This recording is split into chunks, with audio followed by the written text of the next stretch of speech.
Anti-government demonstrators have already gathered here in the French capital, with riot police using tear gas to control those crowds at the top of the Champs-Élysées avenue near the Arc de Triomphe. The government says at least 481 people have been detained so far this Saturday, and 211 of them have been held in custody. Police have also found hammers, baseball bats and metal balls in the possession of these demonstrators. Well, France 24's Sandro Lutiens is following events for us in central Paris. He joins us now live once again from the Champs-Élysées avenue. Sandro, tell us more about the situation where you are at this hour. Well, Thomas, indeed, this is Act 4. Act 4 in classic dramas is the falling action. Not sure the action is actually going to fall here today on the Champs-Élysées, but it is much more peaceful than it was last week. Some small clashes erupting here and there every 15, 20 minutes, every half hour.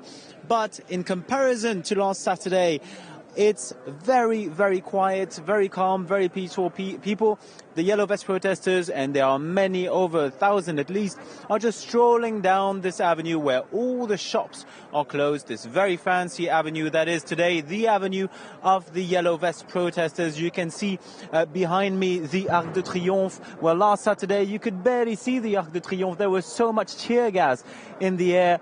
Today, the security perimeter works much better. The police has a different strategy. They are conducting very thorough searches, and the perimeter is very wide, which means that if you want to enter the perimeter, you cannot enter it with a mask, you cannot enter it with dangerous items, and that means that there are very few troublemakers actually who have managed to enter the perimeter and to start and provoke clashes.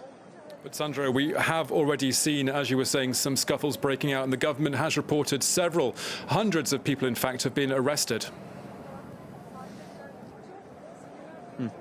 Yes, indeed. Well, this is also a part of the strategy, today's strategy of police forces. They are detaining also people who have been detained in earlier protests in the past weeks, people who've come out just of metro stations around the security perimeter. They check them, they check their ID, and if they realize that these people have been detained in past protests, they detain them again. So this is part of them. And then obviously I'm not saying there are no troublemakers, there are troublemakers.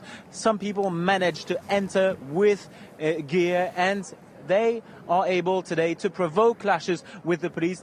This is also why so many people have been detained, but it's also because the city of Paris and the police forces, well, they really wanted to prevent anything like last weekend to happen again. Last weekend, when the Arc de Triomphe just disappeared behind the tear gas, where the Champs-Élysées, the pavement was destroyed, where this image and these symbols of Paris were just drowned in scenes of chaos. And this is also why the city of Paris has decided to close down many sites and many monuments. You cannot go to the Louvre today. You cannot visit the Eiffel Tower. It's not a day for tourists. Today in Paris is the day of the Yellow Vest movement. Sandro Lutiens, our reporter there, amid the yellow vest demonstrators on the streets of central Paris.